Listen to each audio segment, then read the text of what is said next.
This is a reading from my creative nonfiction memoir titled Marriage and Love. The first wedding I remember was my aunt's marriage to her second husband. In the warm yellow light of my living room, everyone gathered to watch my aunt and uncle get married. Casual clothes, cold beer, and family. I figured this was a true example of love. No fancy dresses or theatrical music, just two people who love each other, sealing it under the eyes of the government. My aunt had been divorced before, and my childlike brain didn't understand the importance of a second chance. Another chance at loving a person and spending the rest of their lives together. As a child, you only see love through your parents. The unconditional love you receive when you fall and scrape your knee, a band-aid and a kiss sealing it better. The second wedding I attended was for my uncle. A warm breeze as we stood on Folly Beach, sand getting in my new strappy sandals. In the middle of the ceremony, I got bored and ran off. The beautiful dresses and picturesque backdrops could only hold my 7-year-old attention for so long. I climbed the mountain of sand I found like I was scaling Mount Everest. As I looked over the beach, I saw infinite examples of love. The college couple walking their dog on the shore, hand in hand, were surely just as in love as my uncle and his new bride. That was the moment I realized that marriage means nothing about whether you love each other or not. Love is walking with each other on the beach, not needing to talk, just basking in the silence of each other's company, watching the sun going down, excited to spend another day with each other. I was always made to feel bad about the idea of love. Being the only cousin in my family with non-divorced parents came with both the feelings of shame and luck.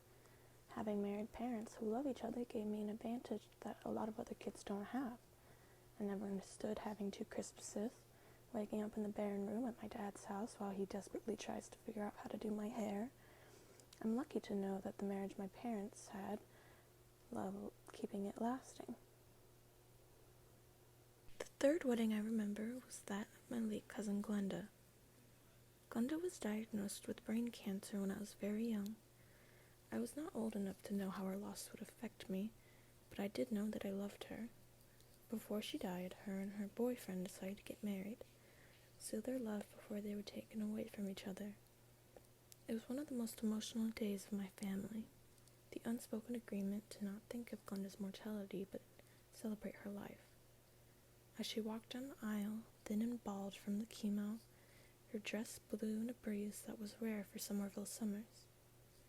Even though Glenda is gone now, I know her husband still loves her. That's the beauty of a thing like love. It's an infinite feeling that cannot be broken by life or death. Whether or not the people who attended believed in the institution of marriage, you couldn't help but get misty-eyed as you saw your family marry the only man she would ever get the opportunity to love. As I got older, the weddings became less magical for me. I was already beginning to struggle with my sexuality and what marriage meant to me. Queer people never had the luxury of sealing their love under marriage until recently, so they found other ways to show commitment. So watching my cousin, at only 21 years old, her stomach the size of a watermelon, getting married in my aunt's living room confused me. I felt as if I was invalid for not having the dream of marriage and having a family. Love to me does not involve the government or prying eyes. If I love someone, I want to profess it in private, just me and my partner in the comfort of our shared home. Why would anyone want to get married so young? Your brain doesn't even fully develop until you're 25. There's so much you haven't experienced at 21.